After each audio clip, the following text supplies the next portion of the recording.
నిలదొక్కుకోవడానికో గౌరవంగా బ్రతకడానికో ఉపయోగం లేకుండా రాష్ట్రాన్ని ఆర్థిక విధ్వంసం చేసి ఇంత నిర్వాకం చేసిన మేము సంవయనంతో జాగ్రత్తగా బాధ్యతాయుతంగా ఈ వాస్తవాలను ప్రజలకు చెప్పడం ద్వారా ఎట్లా మనం ముందుకెళ్దామో ఇప్పటికైనా మీ ఆలోచన మార్పు రావాలి, మీ విధానం వల్ల తెలంగాణ ప్రజలకు మేలు జరగాలి, మీరు సహకరించండి అని మేమంటుంటే 14 లక్షల కోట్లు మేము దిగమింగినాం, మీరేం చేసిందని మమ్మల్ని అడుగుతారు. ఏం చేసినామో ఉప ముఖ్యమంత్రి గారు స్పష్టంగా చెప్పారు. మీరు ఎన్నికలలో ఇచ్చిన హామీలలో ఇంకా మాట్లాడాల్సి వస్తే ప్రతి నియోజకవర్గానికి 1,00,000 ఎకరాల నీళ్ళు ఇస్తామన్నారు అధ్యక్ష. ఏ నియోజకవర్గమైనా వెళ్దాం పదా, ప్రతి నియోజకవర్గంలో 100 పడకల ఆసుపత్రి కడతామన్నారు, ప్రతి మండలంలో 30 పడకల ఆసుపత్రి నిర్మిస్తామన్నారు అధ్యక్ష. ఇట్లా చెప్పుకుంటూ వెళ్తే కేజీ టు పీజీ ఉచిత నిర్బంధ విద్య అన్నారు అధ్యక్ష. మైనారిటీలకు 12% రిజర్వేషన్ అన్నారు, గిరిజనులకు 12% రిజర్వేషన్ ఇస్తామన్నారు. ఇక ఇంటికో ఉద్యోగం గురించి నేను చెప్పాల్సిన పని లేదు.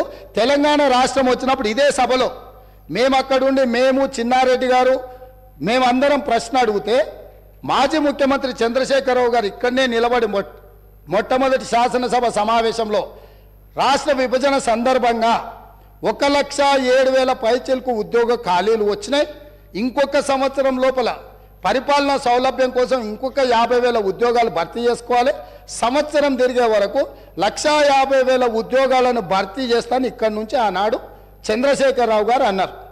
వీరే నియమించిన PRC committee chairman Biswal IAS officer గారు ఏం నివేదిక ఇచ్చిండ్రు, 1,91,378 ఉద్యోగ ఖాళీలు ఉన్నాయని 2020-21లో వారు నివేదిక ఇచ్చారు.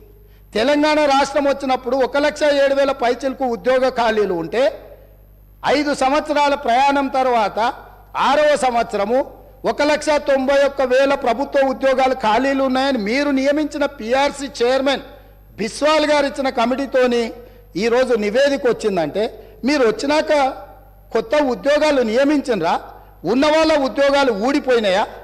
ఇట్లాంటి విషయాల మీద ఇన్ని తప్పులు చేసి రాష్ట్రాన్ని మొత్తం ఎందుకు పనికిరాని మొత్తం దివాలా తీయించి చేసిండ్రు. బాగుంది, సరే. వాళ్ళు ఏమంటారు, అయ్యా మేము లోపభూయిష్టంగా పరిపాలన చేసినాం, మీరు ఎవరికి చెప్పకూరి మా సిగ్గు పోతుంది అంటారు.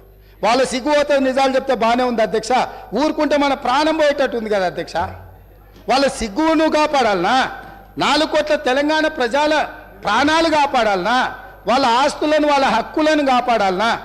ఇట్లా చెప్పుకుంటూ వెళ్తే ఎన్నో విషయాలు ఉన్నాయి. కాబట్టి మీ ద్వారా నా సూచన మిత్రుడికి, బేసిజాలకు పోకండి, ఇంటికాడ ఆయన నుండి టీవీ కంటిన్యూస్గా చూస్తాడు, వెళ్తే మీకు ఇబ్బంది ఉంటుంది, కొంత వివరణ చెప్పుకోలేరు, మీ సమస్య మేము కూడా అర్థం చేసుకుంటాము. కాకపోతే ఈ ప్రభుత్వంలో వెట్టి చాకిరికి విముక్తి కలిగించినము కాబట్టి మీరు స్వేచ్ఛగా ఉండండి. వెట్టి చాకిరి ఆనాడు కాంగ్రెస్ నిషేధించింది, ఈరోజు మళ్ళీ తెలంగాణలో ఇందిరమ్మ రాజ్యంలో ప్రజాపాలనలో వెట్టి చాకిరి నిషేధించినము. స్వేచ్ఛగా ఇప్పటికైనా నిజాలు ఒప్పుకొని ముందుకు రావాల్సిందిగా మా మిత్రులకు నేను సూచన చేస్తున్నా. సార్ బీజేపీ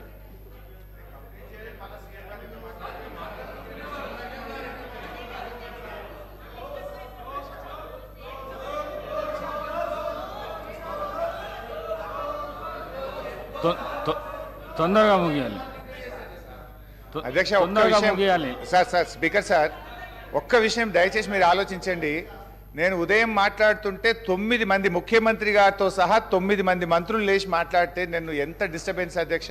అంటే బేసికల్లీ మీరు ఏంటంటే నన్ను మాట్లాడనీయకుండా పదే అడ్డుపడే ప్రయత్నం. ఇప్పుడు కూడా నేను మాట్లాడుతూ ఉంటే 2 సార్లు ముఖ్యమంత్రి గారు లేస్తారు, 2 సార్లు ఉప ముఖ్యమంత్రి లేస్తారు. అంటే మీరేంటంటే ఒక స్ట్రాటజిక్గా ప్రతిపక్షాన్ని మాట్లాడనీయొద్దని పదే నేను లేవగానే ఒక మంత్రి గారు లేస్తారు, ఆయనకు 10 నిమిషాలు ఇస్తారు, లేవగానే ఇంకో మంత్రి గారు లేస్తారు, ఒక 10 నిమిషాలు ఇస్తారు. ఇది కరెక్ట్ కాదు అధ్యక్ష. 9 మంది మాట్లాడినా మీరు 2 గంటల ఎక్కడ సార్ మీరు సభ రికార్డులు బయట పెట్టండి అధ్యక్ష. 8 మంది ఉన్న వాళ్ళకి ఎంత టైం ఇచ్చిండ్రు, 7 ఉన్న వాళ్ళకి ఎంత ఇచ్చిండ్రు, 1 ఉన్న వాళ్ళకి ఎంత ఇచ్చిండ్రు, 39 మంది ఉన్న వాళ్ళకి ఎంత ఇచ్చిండ్రు, మమ్మల్ని ఎన్నిసార్లు డిస్టర్బ్ చేసిండ్రో పెట్టండి అధ్యక్ష. Please let me see clarification అధ్యక్ష. ఈరోజు గౌరవ ముఖ్యమంత్రి అట్లా 2 minutes అనకండి సార్. ముఖ్యమంత్రి గారు పావుగంట మా మీద ఇష్టం ఉన్నట్టు స్వీపింగ్ రిమార్క్స్ చేయొచ్చు, బట్టి గారు ఇష్టం ఉన్నట్టు మాట్లాడొచ్చు. మా గొంతు ఎందుకు నొక్కుతారు సార్? వారు లీడర్ ఆఫ్ ది హౌస్. అధ్యక్ష హరీష్ రావు గారు వారు leader of the house. KCR గారు వస్తే వారికి కూడా టైం ఎంత స్వీపింగ్ రిమార్క్స్ చేయొద్దండి. కానీ మీరు ఆ విధంగా talking on behalf of my party. మా పార్టీ పక్షాన నేను మాట్లాడినప్పుడు మాకు ఇవ్వాలి. మాట్లాడండి, క్లారిఫికేషన్ మాట్లాడండి. అధ్యక్ష, ఇవాళ గౌరవనీయులు ముఖ్యమంత్రి గారు రేవంత్ రెడ్డి గారు పొద్దు నుంచి చూస్తున్నా, నిన్న మొన్న కూడా చూసిన సభలో ఆయన ఇంకా సభానాయకుడిగా కాకుండా ఓ ప్రతిపక్షంలో మాట్లాడినట్టు గాంధీ భవన్ లో పిసిసి అధ్యక్షుడిగా మాట్లాడారు అధ్యక్ష. ఎందుకంటే సర్కాస్టిక్ గా మాట్లాడు ఆయన విషయం మీద మాట్లాడితే మేము ఎంతసేపు అయినా మాట్లాడతాం. పదే మా మీద సర్కాస్టిక్ కామెంట్లు మానేయాలని చెప్పి నేను కోరుతా ఉన్నా అధ్యక్ష. నిజంగా వాళ్ళు మంచిగా చేస్తే మేము సహకరిస్తాం. వాళ్ళ మేనిఫెస్టో అమలు చేయమనండి, మేము సంపూర్ణంగా సహకరిస్తాం. వాళ్ళు మంచి పనులు చేయమనండి, మేము సహకరిస్తాం. ఇలా కాళేశ్వరం మీద మళ్ళీ వారు మాట్లాడుతూ వారు ఈరోజు మేము అన్నదేంది అధ్యక్ష, మేము ఆ రోజు అన్నది కాళేశ్వరం మీద 83 వేల కోట్ల రూపాయలు అప్పైతే వీళ్ళ నాయకుడు రాహుల్ గాంధీ గారు 1,00,000 కోట్ల అవినీతి జరిగిందని తప్పుదో పట్టించిండ్రు అని చెప్పి మేము మాట్లాడినాం. కానీ ఈరోజు ముఖ్యమంత్రి గారు మళ్ళీ అదే విషయాన్ని ఆయన చెప్పే ప్రయత్నం చేస్తూ ఉన్నారు అధ్యక్ష. ఇప్పుడు వారు కూడా ఏం చేసిండ్రు నాకు తెలిసి సెకండ్ టీఎంసీది కూడా ఇలా కాళేశ్వరంలో సెకండ్ టీఎంసీది కూడా కలిపి 90,000 కోట్ల రూపాయలు ఖర్చు అయిందని చెప్పే ప్రయత్నం చేస్తున్నారు. అయినా 1,00,000 కోట్లు కాలే కదా అధ్యక్ష. అంటే మేం చెప్పిందే నిజం.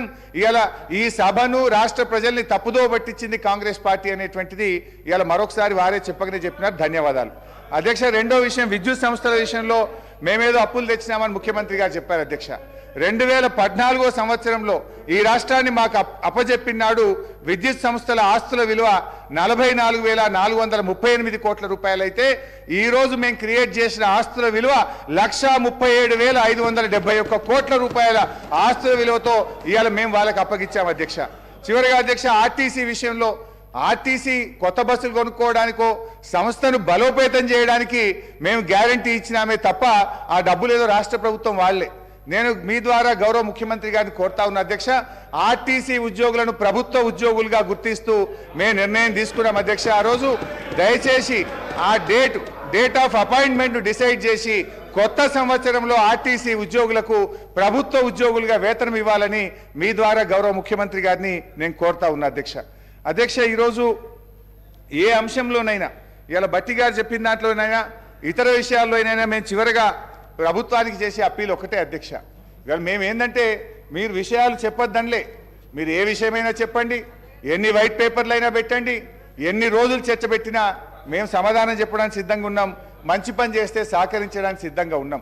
మేము చెప్పే ప్రయత్నం ఏంటంటే అధ్యక్ష, ఇవాళ మనకు ముఖ్యంగా పదవుల కంటే కూడా ఈ వ్యవస్థలు అనేటువంటివి ముఖ్యం. రాజకీయాల కంటే రాష్ట్రం ముఖ్యం, ప్రజల ప్రయోజనాలు ముఖ్యం. రాష్ట్ర భవిష్యత్తును దెబ్బతీసే మీరు మహేశ్వర్ రెడ్డి గారు